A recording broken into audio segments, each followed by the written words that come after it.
أهلا بحضراتكم. عايزين نشوف بعد ثورة 30 سونيا المجيدة اللي قالوا عنها إنها استكمال لثورة يناير، هل اتحقق العدالة الاجتماعية؟ اللي هو طلب الحقيقة كل الناس بتطلبه بغض النظر عن انتماءاتهم السياسية. العدالة الاجتماعية كل الناس بتتمناها، كل الناس بتتمنى يبقى عندها فرصة. هل فعلا في جمهورية الكفتة العسكرية في فعلا فرصة لكل بني آدم في مصر ولا لا؟ تعالوا نشوف معانا. حديث أن بنت أخت الرئيس عبد الفتاح السيسي، بنت أخو الرئيس عبد الفتاح السيسي، تم إلحاقها بالنيابة الإدارية، وكيل نيابة يعني أو معاون نيابة، رغم أن تقديرها مقبول. أنا ما بحبش الواسطة والمحسوبية بجد، وبعتبرها تدخل غير مقبول بجد. طب كلنا بنقول الكلام دوت، لكن صحيح. لما تيجي الأمور تقتضي لمصالحنا بنفوتها، بنعديها. 3 أولاد، محمود ده الكبير، مصطفى ده اللي بعد منه، حسن الثالث، وآية الأخيرة. اشتغلوا فين يا فندم؟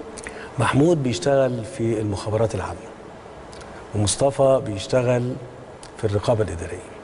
خلي بالك من نفسك على نفسك. خلي بالك من نفسك على إيه؟ نفسك. على نفسك، عشان العجب ما يدخلش جواها. بمناسبة أهل الثقة وأهل الخبرة وفكرة العسكريين، بصراحة هل كان تعيين الفريق محمود حجازي رئيسا للأركان وهو نسيب المشير السيسي، هل كان تعيينه هو تعيين لأهل الثقة في أماكن مهمة قبل يعني رحيل السيسي عن الجيش؟ هرد عليك رد صعب قوي. اتفضل يا فندم. الجيش كله أهل ثقة. الجيش كله أهل ثقة. مش احنا ما عندناش الكلام ده. الجيش فيه ما فيش فيه الكلام ده ان احنا نجيب حد. الجيش كله اهل ثقه. حسبي الله ونعم الوكيل فيك يا عبد الفتاح يا سيسي. حسبي الله ونعم الوكيل فيك. حلو انا بس يخرب عقلك ده، انت مسخره. طيب يمكن عشان عيلة عبد الفتاح السيسي هم اللي ماسكين البلد وكده، لكن هل في فئات تانية في المجتمع برضو بنفس الطريقة مسيطرين لأن هم مؤيدين النظام الحاكم ولا لأ؟ دي حاجة مهمة جدا، برضو دي أمثلة مهمة جدا بتبين لنا هل في عدالة اجتماعية ولا لأ؟ أن ابنة وزير العدل تم تعيينها بالنيابة الإدارية رغم رسوبها لمدة 2 عام بكلية الحقوق وتخرجها بتقدير مقبول. نعم. احنا هنا على أرض هذا الوطن السياد وغيرنا هم العبيد. احنا هنا على أرض هذا الوطن السياد وغيرنا هم العبيد. اعملوا ما شئتم من الاختبارات. ايه يا جماعة علاقة ابوه حصل على شهادة ايه؟ امه حصلت على شهادة ايه؟ يعني ايه؟ 138 نظموا اكتر من فاعلية والحقيقة طرقوا كل الابواب، لكن لا من مجيب. لا احد يريد ان يحقق العدل ويطبق الدستور الذي أكد على منع التمييز. هنا نحط أسئلة بعد إذنكم.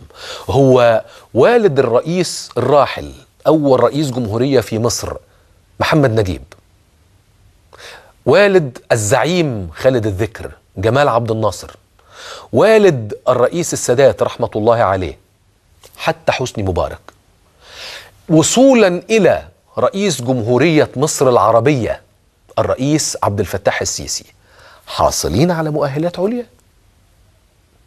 او ابن فرد كان، حتى في امناء شرطه انا خدت ابنائهم، وظباط الشرف خدت منهم. مفيش حد ما خدتش منه. تاكدوا ان اللي انا ما خدتوش في حاجتين طلعوا، يا اما عينت العينه بتاعته جت ايجابي مخدرات، يا اما في حاجه سياسي في العيله. الجنائي انا ضغطيت عنه تماما، يعني في البعض انا اسف انه بيبقى في مسجلين مثلا في العيله، واحد مثلا كان جد، واحد مش عارف خال، واحد السوابق والمعلومات دي انا تغطيت عنها، يعني تغطيت عنها وركنتها جانبا. انما لما الاقي مثلا عمه قياده في الاخوان، اخو، يعني في حاجات كانت صارخه انا ما خدتهاش. حتى اللي طلعوا عينات مخدرات ايجابي من ابناء الضباط، انا قلت لمحمود جمعه يجيبهم تاني ويعيد الكشف عليهم، ولو جت العينه سلبي هدخل. لما القانون يبقى فيه استثناءات لبعض الفئات يبقى ده مش قانون، يبقى ده كفته بالظبط زي الراجل بتاع الكفته، انتوا عارفينه طبعا اكتر مني. ربنا يخلي يا ريس، ربنا يخلي لك انجالك. بقول لك ان حد فهمك ان مصر دي عزبه ابوك واحنا فيها اولاد الريس عبد الواحد؟ ابدا. احنا قمنا بالثوره ليه؟ ده انا جايه لك من بيروت عشان اقول لك اسفين يا ريس، اسفين على ثقتنا فيك، اسفين على اختيارنا ليك. بعد كل الامثله المحبطه اللي احنا شفناها دي، السيسي بيطلب من الشباب انه يضحي. طبعا هو بيطلب من الشباب العادي اللي مالوش واسطه، الشباب العادي اللي ما هوش تبع الشله يعني. تعالوا نشوف السيسي بيطلب من الشباب ايه بكل بجاحه. على ان احنا محتاجين ان شبابنا يعني يضحي معانا حتى لو كانت المهنه مش مناسبه من وجهه نظر. حتى لو كانت المهنه اللي احنا بنتكلم فيها قد لا تكون هو متعلم حاجه تانية صحيح، فيمكن تكون مش مناسبه ليه لانه هو ما اشتغلهاش، فهو ممكن يكون بيشتغل او متدرب او متخرج على حاجه تانية. بعد كل اللي شفناه ده وبعد كل البجاحه اللي بيطلبها مهيطل من الشباب، تعالوا نشوف رد بسيط من شاب مصري على بجاحه وطلبات مهيطل. اسلام، انت في تانية حقوق يا اسلام، انت عانيت في ايه يا اسلام؟ قول لي معاناتك كده. بتقول بس المواصلات زحمه، وايه معاناتك؟ على فكره دي حاجات بسيطه، انت ممكن حضرتك. لا ايه معاناتك؟ حدثني عن حجم الاهوال التي تعاني منها على فكرة والتي دفعتك الى انك تقول انا بقى الجنسيه دي مش عايزها. يا فندم مفيش معاناه خالص، واحنا عايشين حياه كريمه جدا، والشاب بيتخرج بيلاقي وظيفه جميله جدا في تخصصه، وانا متعلم تعليم جميل جدا ومعايا 4 لغات وعلماء مصر كتير جدا موجودين وشغالين. بص يا فندم احنا عايشين في مصر كمصريين افضل عيشه. ما قلتليش حجم الاهوال التي تعانيها يا اسلام اللي دفعتك. لا مفيش اهوال خالص. يعني انت لا تعاني؟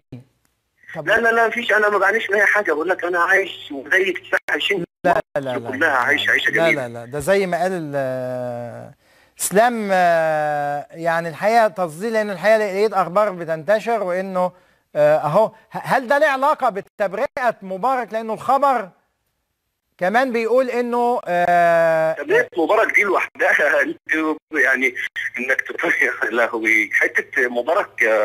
بصوا البلد دي مش بتاعتنا، البلد دي بتاعتكم. بتاعت مين؟ البلد دي ما بتاعتنا، البلد دي ما بتاعتنا. امال بتاعت مين؟ وبتاعت مبارك وبتاعت امثالكم. شكرا يا فندم.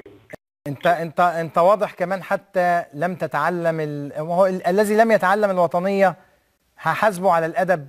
يعني طبعا ما انتشر اخبار على انه قلنا نشوف مين اسلام اللي طالب في تانية حقوق يقول لما اسقط الجنسيه عني، وبعدين في النهايه تكتشف انه مفيش لا منطق، ويتم تداول هذا الخبر على انه بعد تبرئه مبارك. هو بيقول اصل البلد دي بتاعه امثالكم مش طبعا لازم تكون مش بتاعتك ولا بتاعه امثالك.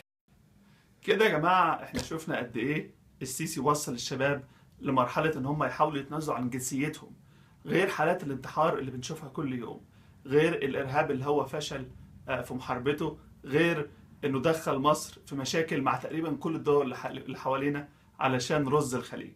هو دي المشكله يا جماعه، السيسي ما وروش حاجه غير اهله وعشيرته من الجيش، وغير انه يحاول ان هو يجيب رز الخليج عشان يوزعه على الجيش لضمان ولائه. شكرا.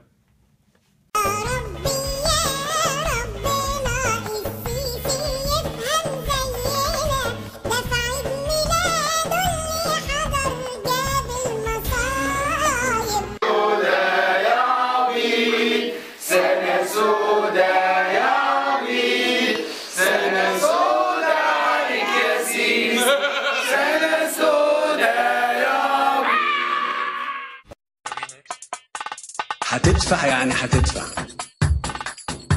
هتدفع يعني هتدفع تدفع هتدفع يعني هتدفع.